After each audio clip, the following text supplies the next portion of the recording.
హరీష్ రావు గారికి నేను ఒక సూటి ప్రశ్న చేస్తా ఉన్నాను. తెలంగాణ ప్రజలకు ఇవాళ హరీష్ రావు గారు సభ్యత సంస్కారం గురించి చెప్తే మాకు సిగ్గనిపిస్తా ఉంది. 10 ఏళ్లలో మీ భాష, మీ వ్యవహారశీలి, మీ విధానం చూసి ప్రజలు అసహించుకున్నారు.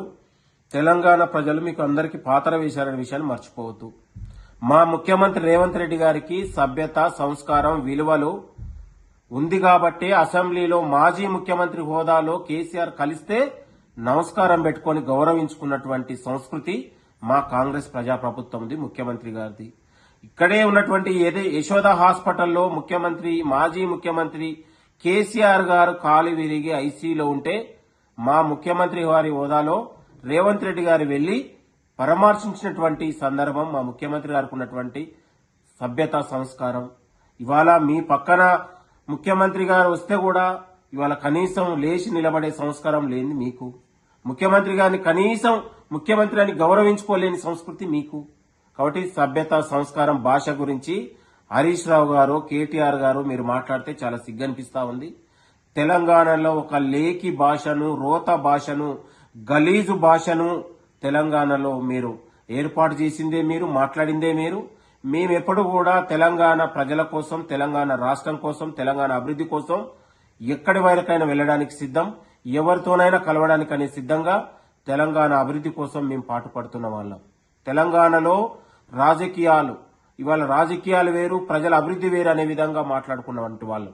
తెలంగాణలో ప్రతిపక్షాలు, పాలక పక్షాలు కలిసి ఉండాలి తెలంగాణ రాష్ట్ర అభివృద్ధి కోసం అనేది కోరుకున్నది మేము. కాబట్టి మీరు గలీజు భాషలకు, తెలంగాణలో కుటిల రాజకీయాలకు పాతర వేసింది మీరు. కాబట్టి హరీష్ రావు గారు మీరు మాట్లాడే మాటలు కావచ్చు, మీరు చేస్తున్న ఆరోపణలు కావచ్చు, 27 నెలలుగా మీరు అనేక విష ప్రచారాలు చేసిరు, అనేక ఉన్నటువంటి మాట్లాడారు. ఏ ఒక్క దానికి కూడా మీరు ఆధారం చూపించలేకపోయారు.